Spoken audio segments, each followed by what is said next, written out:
Graças a paz, meus irmãos, boa noite a todos. Uma vez nós nos encontramos aqui nesse canal para estudar o Catecismo Maior de Westminster. Pegamos hoje a pergunta de número 72. Nós vamos, como sempre fazemos, ler pergunta, resposta e também um texto bíblico que fundamenta a exposição desta doutrina, né? De parte desta que é a doutrina da justificação. Vamos lá. Pergunta 72. O que é a fé justificadora? A fé justificadora que salva. É operada pelo Espírito e pela palavra de Deus no coração do pecador, e sendo por eles convencido de seu pecado, miséria e da sua incapacidade das demais criaturas, para o restaurar desse estado, não somente aceita a verdade da promessa do Evangelho, mas recebe e confia em Cristo e na sua justiça, e nesses são oferecidos no Evangelho para o perdão dos seus pecados, para que a sua pessoa seja aceita e reputada justa diante de Deus, para a salvação. Longo, né? O texto, mas sim, existe aqui muito que nós consideramos. Então, eu queria ler um texto bíblico inicialmente, e texto de Atos capítulo 6,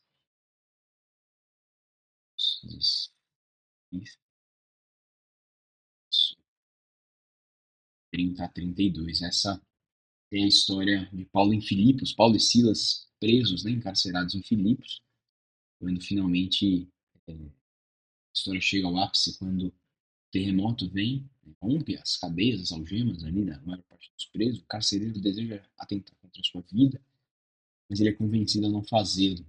Sua resposta então é essa aí. O texto diz: depois, trazendo-os para fora, disse: Senhores, que devo fazer para que seja salvo? Responderam-lhe Paulo e Silas: crê no Senhor Jesus e será salvo tu e tua casa. E lhe pregaram a palavra de Deus e a todos de sua casa.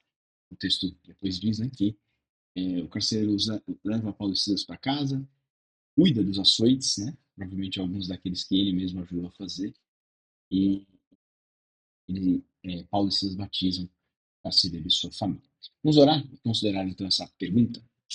Senhor, nós te agradecemos pelo dia que o Senhor nos concede, o tempo agora que teremos para estudar um aspecto da doutrina da justificação.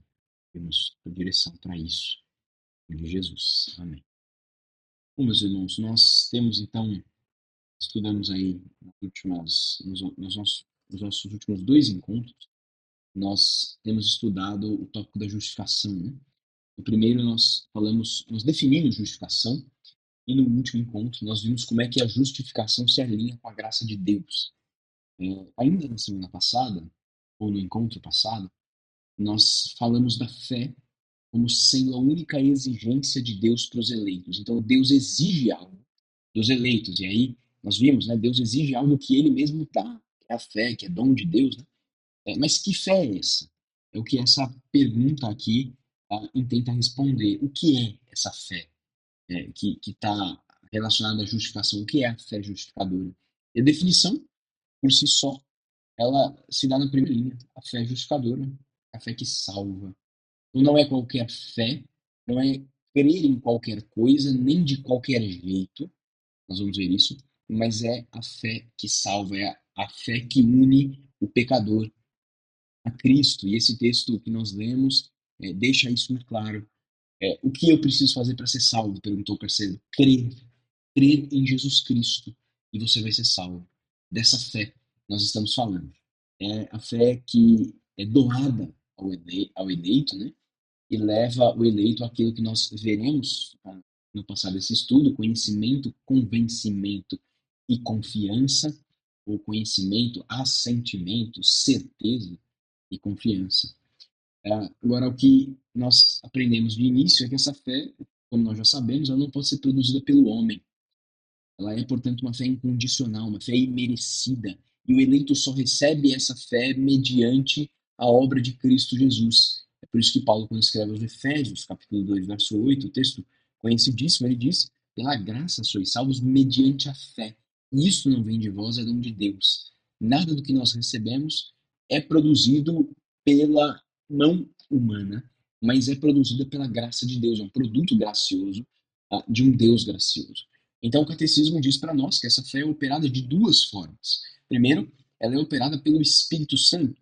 E aí, Paulo, escrevendo aos Coríntios, no capítulo 12, verso de número 3, ele diz assim: por isso vos faço compreender. Opa, agora sim. Por isso vos faço compreender que ninguém que fala pelo Espírito de Deus afirma anátema Jesus. Por outro lado, ninguém pode dizer Senhor Jesus senão pelo Espírito Santo. Então, a relação aqui está um pouco distante, mas o grande ponto que é provado aqui é de que só é possível reconhecer o senhorio de Cristo através da atuação do Espírito Santo. Naturalmente, isso envolve fé. Reconhecer o senhorio de Cristo, dobrar-se diante do Senhor ou clamar ao Senhor por ajuda envolve fé. E essa fé real, verdadeira, só é produzida pelo Espírito Santo. Mas também um produto da palavra de Deus, a palavra que Deus opera no coração do pecador. Agora, Romanos, isso que nós lemos já algumas vezes, Romanos 10, 17, isso diz assim: a fé vem pela pregação e a pregação pela palavra de Cristo. Então, a fé, ela é também um produto da palavra pregada ao coração do pecador. Que palavra? Somente a palavra de Cristo, somente a Escritura Sagrada, a palavra de Deus. E também deve ser dito é de que a fé justificadora, ela só pode ser produzida pela ação conjunta de palavra e Espírito. A mensagem da palavra, o evangelho por si só, sem o Espírito, sem a ação do Espírito, pode até resultar em algum tipo de fé, mas não na fé justificadora, que é a que salva. De igual modo, onde a palavra não é conhecida ou onde a palavra não foi ouvida, não pode ser produzido fé.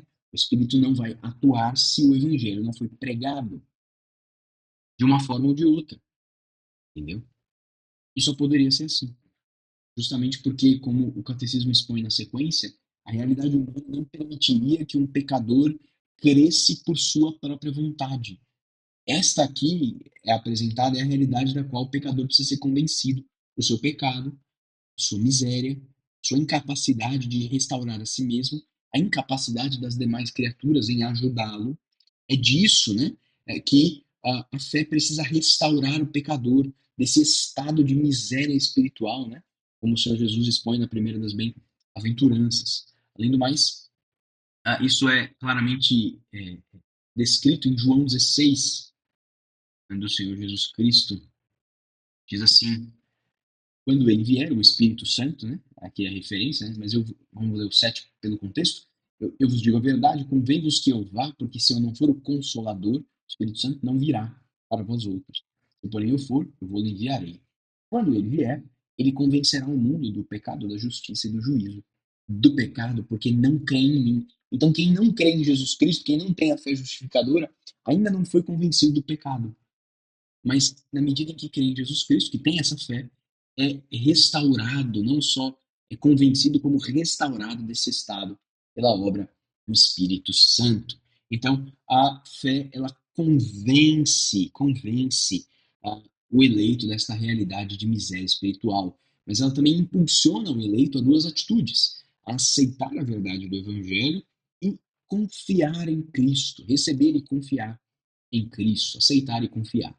Dessa forma, a fé justificadora não é apenas uma crença intelectual, não está restrita ao nosso conhecimento, aquilo que nós sabemos simplesmente, mas a fé justificadora também envolve a ação prática de aceitar a verdade da promessa do Evangelho e receber e confiar em Cristo e na sua justiça. Inicialmente, então, aquele que crê em Jesus Cristo reconhece a verdade daquilo em que crê. Disto, meus irmãos, fica claro que você não pode ter fé em coisa nenhuma. Você não pode confiar e crer em algo que não exista. Fé precisa ter um conteúdo real, ela precisa ser verdadeira. Você tem que crer em alguma coisa ou confiar em alguém.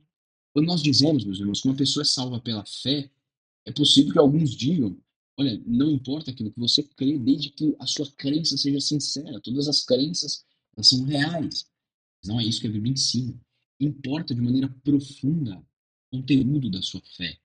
Se eu cresce que Deus não é Deus, isso não me salvaria. Se eu cresce que a salvação ela vem até mim de alguma forma além de Jesus Cristo, ou que não seja Jesus Cristo, isso não pode salvar.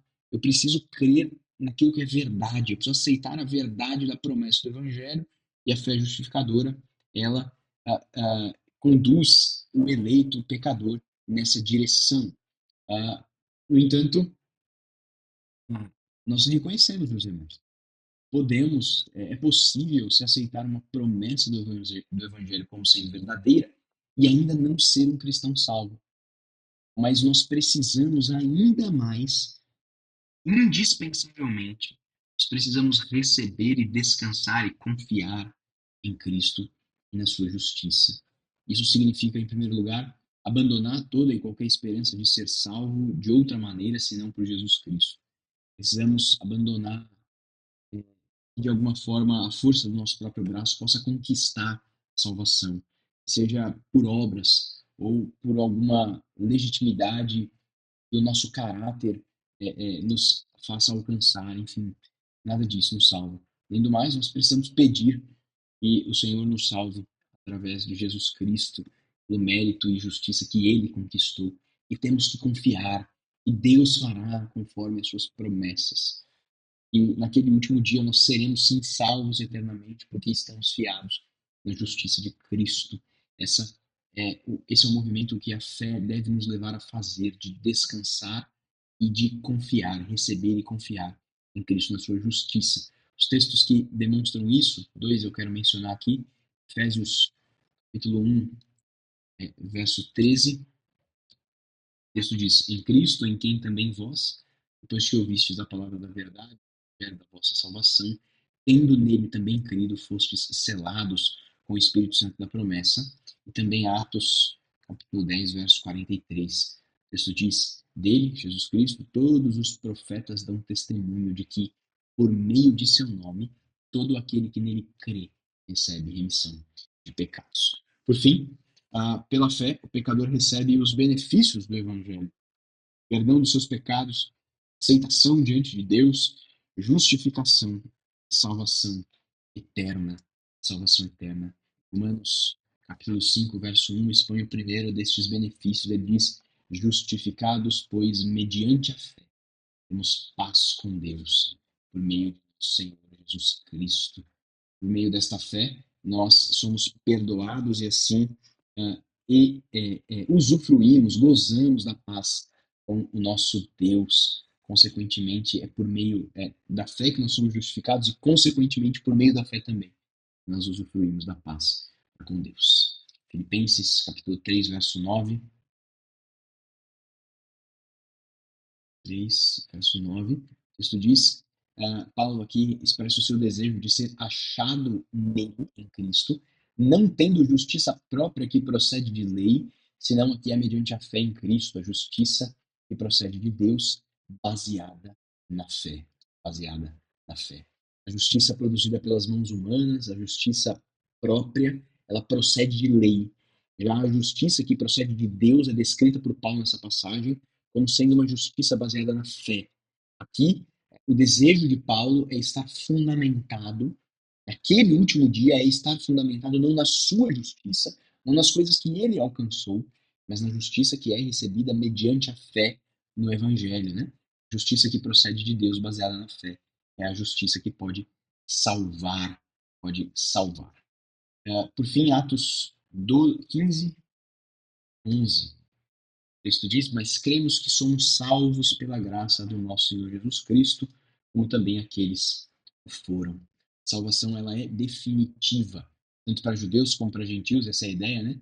Nós cremos que fomos salvos pela graça, como também aqueles que foram, né? Nós, os judeus, aqui é Pedro falando, como também aqueles, os gentios. Então, essa salvação, ela só pode ser recebida mediante a fé, independentemente da sua origem, da sua etnia, da sua história passada. A salvação ela é também pela fé Pela fé nós recebemos a bênção da salvação. Terminando, meus irmãos, algumas considerações finais. Na doutrina reformada, a fé ela é confirmada a partir de três elementos. Como é que nós reconhecemos se uma fé é real, se uma fé de fato ela é salvífica, se é de fato a fé justificadora? Três elementos os reformados ofereceram, em três palavras em latim, mas que nós traduzimos naturalmente. A primeira delas, notitia, ou então conhecimento, aponta para o fato de que a fé genuína ela deve crer em alguma coisa, tem um objeto, tem um conteúdo. Segundo elemento, o assensus, ou então o assentimento, que eu prefiro chamar aqui de convicção, ou de certeza. Certeza de que o conhecimento que alguém possui é factualmente verdadeiro. Então não é só conhecer, mas é assentir, é receber isso como verdade. E por último, o terceiro elemento, a fidúcia, ou a confiança. De longe, o mais importante dos três. Sem esse elemento, sem a confiança, a fé, ela é simplesmente intelectual. Mas a confiança consiste em uma confiança pessoal em Cristo, a salvação eterna e as demais bênçãos espirituais. E nós encontramos, meus irmãos, esses três elementos aqui descritos. E nessa segunda página mesmo está aparecendo para vocês. Então, relendo aqui, a fé justificadora, deixa eu voltar aqui. A fé justificadora é a que salva. Ela é operada pelo Espírito e pela palavra de Deus no coração do pecador, que, sendo por eles convencido de seu pecado, eu esqueci de colocar em negrito aqui, e por ele sendo convencido de seu pecado, esse aqui é o conhecimento, é a notícia, do seu pecado, miséria e da sua incapacidade das demais criaturas para o restaurar desse estado, não somente aceita a verdade, aqui o assentimento, o assensus da promessa do Evangelho, mas recebe e confia em Cristo na sua justiça, fidúcia, confiança. E lhes são oferecidos no Evangelho para o perdão dos pecados, para que a sua pessoa seja aceita e reputada justa diante de Deus para a salvação. Fé justificadora, portanto, é aquela que salva. Convence o pecador de que não há outro meio de salvação a não ser através da fé em Jesus Cristo. Faz isso ao abrir os nossos olhos para a nossa miséria espiritual. Nos conduz em conhecimento desta verdade, convicção destes fatos e confiança nas promessas do Senhor para nós. Essa, portanto, é a fé justificadora. Deus assim nos abençoe. Nós vamos orar mais uma vez e encerrar nosso estudo nessa noite. Oremos. Agradecemos ao Senhor porque também a fé é um presente do Senhor para nós. Nós cremos que o Senhor produziu em nós a capacidade de crer. E assim nós te agradecemos, Pai. Porque através da fé os nossos olhos foram abertos para quem éramos. Na realidade anterior a Jesus Cristo. Pela fé, nós somos conduzidos a uma nova identidade. Pela fé, nós agora descansamos nesta nova identidade em Cristo Jesus, nosso Senhor e Salvador. Bendizemos por tão maravilhosa graça. Em nome de Jesus. Irmãos, Deus os abençoe. Desejo a todos um bom resto de semana. Nos vemos, se Deus quiser, na próxima semana. Tchau, tchau.